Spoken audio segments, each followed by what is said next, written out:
Hello students, welcome to our channel B.Ed study point Jaipur. Students, आज हम black board skill का एक topic लेंगे। जैसा कि आपको होता है, ब्लैक बोर्ड स्किल में मैंने आपको समझाया कि किस तरह से एक्सप्लेन करते हैं, ठीक है ना। आपको क्या करना होता है, ब्लैक बोर्ड स्किल के अंदर आपको आपका जो कंटेंट होता है वो आपको याद करके आना पड़ता है और बच्चों को उसे जो है ब्लैक बोर्ड के माध्यम से, ब्लैक बोर्ड पे किसी तरीके का चार्ट बना के या किसी भी तरीके से ब्लैक बोर्ड पे लिख के आपको समझाना होता है, ठीक है ना। आप पूरा कंटेंट वहाँ लिखते नहीं है ब्लैक बोर्ड पे, लेकिन ब्लैक बोर्ड पे आपको जैसे फ्लो चार्ट आप बनाएं, आप कोई चीज़ इंपॉर्टेंट चीज़ है वो आप ब्लैक बोर्ड पे लिख दें, तो इस तरीके से आप जो है आप अपने कंटेंट को समझाते हैं, ठीक है ना। जहाँ तक क्वेश्चंस की बात है, आप इसमें क्वेश्चंस नहीं पूछते हैं इसके अंदर सिर्फ एक्सप्लेनेशन होता है आपका, ठीक है ना। तो जैसा कि आप मेरे पीछे देख सकते हैं, मैंने यहाँ पे पूरा जो है आपके लिए पहले ही कंटेंट प्रिपेयर करके रख रखा है। मैंने यहाँ पे ये इसलिए लिखा है ताकि आपको जो है डायरी का फॉर्मेट समझ में आ सके। डायरी में आपको इसी तरीके से लिखना होता है, ठीक है। और डायरी में आप जो है ये जो पूरा टेक्स्ट है, ये जो पूरा ये जो कंटेंट है, ये आपको किसी ब्लैक पेपर पे या फिर किसी कलरफुल कागज़ पे जो है लिख कर चिपकाना होता है, ठीक है ना, ताकि जो टीचर है उसको ये लगे कि ये ब्लैक बोर्ड का पार्ट है, ठीक है ना। अगर आप डायरेक्ट लिख देंगे तो टीचर जो है उसको गलत भी कर सकती है, ठीक है ना। तो आपको किसी कलरफुल कागज़ पे या किसी ब्लैक कागज़ पे लिख के और उसको आपको अपनी डायरी में चिपकाना होता है। यही ब्लैक बोर्ड स्किल का पार्ट है पूरा, ठीक है ना। और बच्चों, मैंने जो है ये पूरा फॉर्मेट जो है ऊपर जैसा कि आप देख सकते हैं, सब्जेक्ट, यूनिट, यहाँ पे आप देख सकते हैं डेट, क्लास, पीरियड और टाइम ड्यूरेशन। ये पूरा का पूरा मैंने अपने जो है प्रीवियस वीडियोस में काफ़ी अच्छे से एक्सप्लेन कर रखा है। अगर आपको ये समझ में नहीं आ रहा है कि ये मैंने किस तरीके से लिखा है, हर चीज़ का मतलब क्या है, तो आप हमारे जो प्रीवियस वीडियोस है उनको आप जाके बिल्कुल देखिए, वहाँ पे आपको बिल्कुल अच्छे से समझ में आएगा, ठीक है ना। बच्चों, आज हमने ब्लैक बोर्ड स्किल का जो है टॉपिक फिगर्स ऑफ स्पीच लिया है, ठीक है ना। फिगर्स ऑफ स्पीच से आप क्या समझते हैं? फिगर्स ऑफ स्पीच होती क्या है? जैसे हम जो है हिंदी में इसे अलंकार कहते हैं, है ना, अलंकार। और इंग्लिश में बेसिकली फिगर्स ऑफ स्पीच होती क्या है कि आपकी जो राइटिंग है, आपका जो पैसेज है, उसको और भी अच्छे से इफ़ेक्टिव बनाने के लिए हम जो है इसका इस्तेमाल करते हैं, ठीक है ना।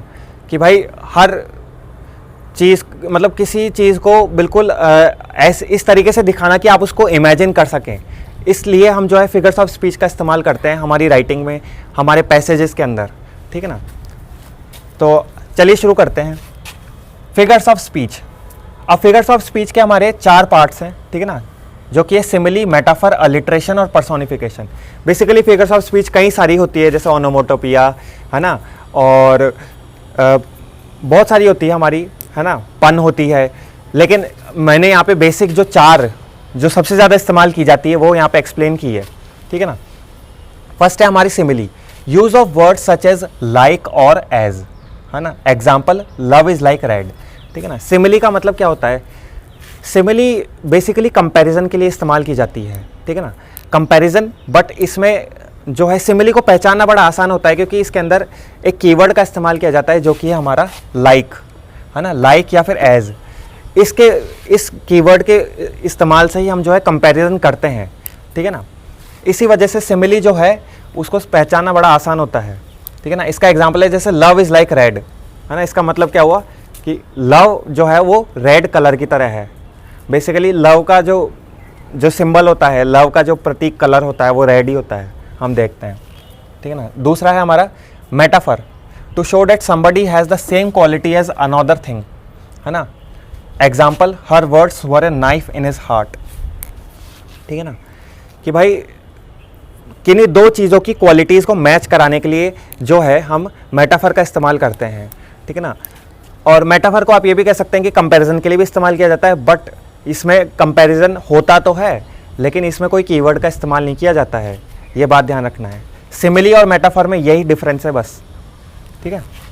एग्जाम्पल है इसका, जैसे हर words were a knife in his heart, कि उसके जो शब्द हैं वो उसके शब्द किस तरीके से चुभे उसके दिल को, एक चाकू की तरह।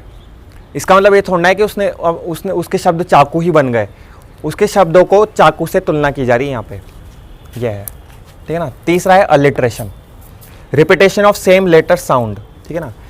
कि भाई एक ही लेटर के जो वर्ड्स होते हैं उनका रिपीटेशन होता है ना।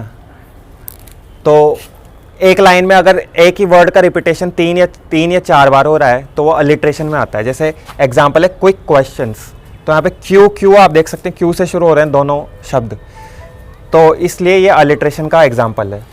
चौथा है हमारा personification. When a thing is represented as a person, ठीक है ना, जब हम किसी नॉन लिविंग जो थिंग होती है, नॉन लिविंग जो चीज़ होती है, उसको एक एज अ लिविंग चीज़ की तरह ट्रीट करते हैं, ठीक है ना, तो हम जो है अलिट्रेशन का इस्तेमाल कर रहे, हम वहाँ पे पर्सोनिफिकेशन का इस्तेमाल कर रहे हैं, सॉरी वहाँ पे, ठीक है ना। एग्जाम्पल है जैसे my flowers were begging for water, तो इस शब्द, इस पूरे सेंटेंस का मतलब क्या है कि मेरे जो फूल हैं वो पानी के लिए भीख मांग रहे हैं। तो ऐसा थोड़ा है कि पानी के लिए भीख ही मांग रहे हैं, वो फूलों को जो है ये बताने के लिए शो किया गया है बैगिंग को, क्योंकि फूल जो है उन्हें पानी नहीं डाला गया बहुत दिन से, तो वो सूख गए हैं। तो इसको दर्शाने के लिए हम इसका इस्तेमाल कर रहे हैं, माई फ्लावर्स और बैगिंग फॉर वाटर, ठीक है ना। फ्लावर्स को एज ए पर्सन की तरह ट्रीट किया गया है ना, तो ये पर्सोनिफिकेशन का एग्जाम्पल है, ठीक है। सो आई होप आपको जो है ये टॉपिक अच्छे समझ में आया होगा। अगर आपको हमारा ये टॉपिक अच्छे समझ में आया है तो हमारे वीडियो को लाइक करें, इसे शेयर भी करें, हमारे चैनल को सब्सक्राइब करें। Thank you.